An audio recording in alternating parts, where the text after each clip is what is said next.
Barchaga salom. Bugungi darsimiz hijoma haqida. Hijomaning foydalari, qanday kasalliklarda qo'llanish haqida so'z boradi. Hijoma maxsus uskunalar yordamida vakuum orqali qon oldirish bo'lib, unda ba'zan vakuumli massaj deb ham ataladi. Hijoma qadimdan ma'lum va mashhurdir. Qadimgi xitoyliklar, bobilliklar va fir'avnlar davrida ham hijoma qilingan. Hijomaning bir nechta shifobaxsh xususiyatlari mavjud. Masalan, osteoxondroz, epilepsiyadan tortib jigar, buyrak va o't pufaygi kasalliklari uchun juda samarali. Hamda payg'ambarimizdan sunnat bo'lgan bu amal Rasululloh sollallohu alayhi vasallam dedilar: davolashning uchun eng afzal narsa bu hijomadir.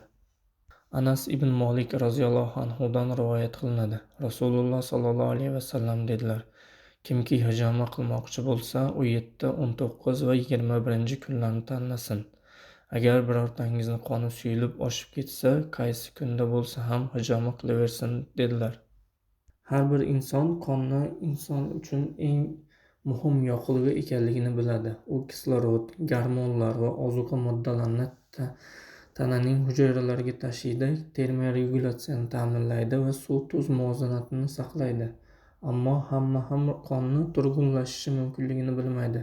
Chunki uning faqat bir qismi tomirlar orqali harakat qiladi. Qolganlar zaxirada saqlanadi. Zaxirada bo'lgan qon asta-sekin sifatini yo'qotadi va inson faoliyatining salbiy oqibatlari natijasida, ya'ni yomon ovqatlanishli, stress va ifloslangan havo va boshqalar natijasida kelib chiqadi. Buning uchun qon oldiriladi, ya'ni hijoma qilinadi. Hijoma texnikasi vakuumli stakanlardan foydalanish o'z ichiga oladi. Tanadan chiqarilgan qon stressni keltirib chiqaradi. Bu esa tiklanish mexanizmlarini faollashtiradi, ya'ni tanada yangi qon ishlab chiqarishni boshlaydi. Hijomaning foydalari. Hijoma qilingandan so'ng qon aylanish yaxshilanadi, ya'ni yomon bo'lgan joylarga qon oqimi rag'batlantiriladi. Tanani himoya kuchlarini oshiradi. Buning natijasida gormonlar muvozanatini normallashtiradi hamda parasimpatik asab tizimi rag'batlantiradi. Asabiylashishlar, depressiya hamda stresslar bartaraf etadi hamda nervlarda, asosan bosh sohasida qon tomirlarini tiqilib qolishi natijasida yuzaga kelgan asabiylashishlar, bosh og'riqlari qoladi. Hijoma qaysi kasalliklarda qo'llaniladi? Hijoma qon aylanish va yurak kasalliklarida, nafas olish tizimi kasalliklari, buyraklar, oshqozon hamda tananing og'riq bo'lgan joylarida, metabolizmni normallashtirish uchun, surunkali charchoqda, quloq, tomoq, burun kasalliklarida hamda miyada qon aylanishining buzilishlarida, erkaklar jinsiy a'zolar kasalliklarida qo'llaniladi.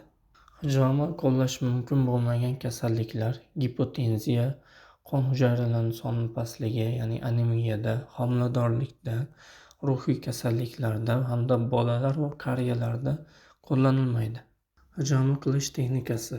Hijoma qilishdan avval kasalliklarga qarab tananing nuqtalarini belgilanadi hamda qon olishdan oldin va keyin bir nechta qoidalarga rioya qilish tavsiya etiladi.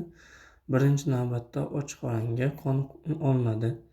Agar hijoma kechqurun yoki kunduzi amalga oshirilsa, 2-3 soat davomida ovqatlanish tavsiya etilmaydi.